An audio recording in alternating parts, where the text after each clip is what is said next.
दिवसा नोकरी करून रात्रीच्या वेळी एक्सप्रेस महामार्गावर लुटमार करणाऱ्या एका सराईत टोळीतील 5 जणांच्या टोळीला पनवेल तालुका पोलिसांनी अत्यंत नाट्यमयरित्या वेषांतर करून ताब्यात घेतलंय।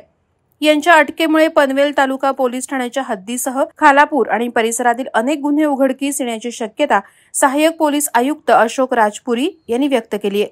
पनवेल तालुका पोलीस ठाण्याच्या कार्यक्षेत्रात पुणे मुंबई द्रुतगती महामार्ग पुणे लेनवर ट्रक क्रमांक MH14KQ 5008 वरील चालक गेंदलाल राम गरीब पटेल वय 35 वर्ष राहणार मध्य प्रदेश हे लघुशंकेकरता पळसपे हायवे पोलीस चौकीच्या 200 मीटर पुढे थांबले असता अज्ञात 5 ते 7 इसमांनी त्यांना जीवे ठार मारण्याची धमकी देऊन हात बुक्क्यांनी मारहाण करून जखमी केलं। त्यांच्याकडील 2 मोबाईल हँडसेट आणि 23,000 रुपये रोख रक्कम जबरीने चोरी केल्याची तक्रार पनवेल तालुका पोलीस ठाण्यात दाखल झाली होती।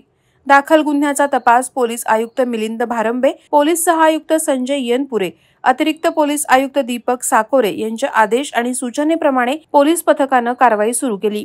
कोणताही प्रत्यक्षदर्शी साक्षीदार नसताना या गुन्ह्याचा तांत्रिक आणि गोपनीय माहितीद्वारे तपास करण्यात आला। ट्रक चालकाची सखोल चौकशी करून पोलिसांनी वेषांतर करत खालापूर परिसर पिंजून काढला। त्यानंतर गुन्ह्यातील एकूण 8 आरोपी निष्पन्न झाले। त्यापैकी रोहन उर्फ गुड्डू गोपीनाथ नाईक वय 24 वर्ष, रोहिदास सुरेश पवार वय 23 वर्ष, आतेश रोहिदास वाघमारे वय 26 वर्ष, मनीष काळूराम वाघमारे वय 35 वर्ष, शंकर चंदर वाघमारे वय 18 वर्ष 5 महिने यांना सापळा रचून शेताफीनं अटक करण्यात आलं। अटक आरोपींना 20 सप्टेंबर पर्यंत पोलीस कोठडी देण्यात आली। या आरोपींकडून एकूण 48,000 रुपये किमतीचा मुद्देमाल हस्तगत करण्यात आला।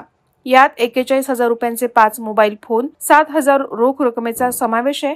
या गुन्ह्यातील अटक आरोपी रोहन उर्फ गुड्डू गोपीनाथ नाईक हा सराईत गुन्हेगार असून त्याने यापूर्वी पनवेल तालुका पोलीस ठाणे येथे 2 आणि खालापूर येथे 1 जबरी चोरी करून दरोड्याचा गुन्हा केल्याचं निष्पन्न झालंय। वादळवारा लाईव्हसाठी संजय कदम, पनवेल। नवी मुंबई व रायगड जिल्ह्यातील ताज्या बातम्या आणि घडामोडींसाठी सबस्क्राईब करा वादळवारा लाईव्ह चॅनल आणि दाबा बेल आयकॉन।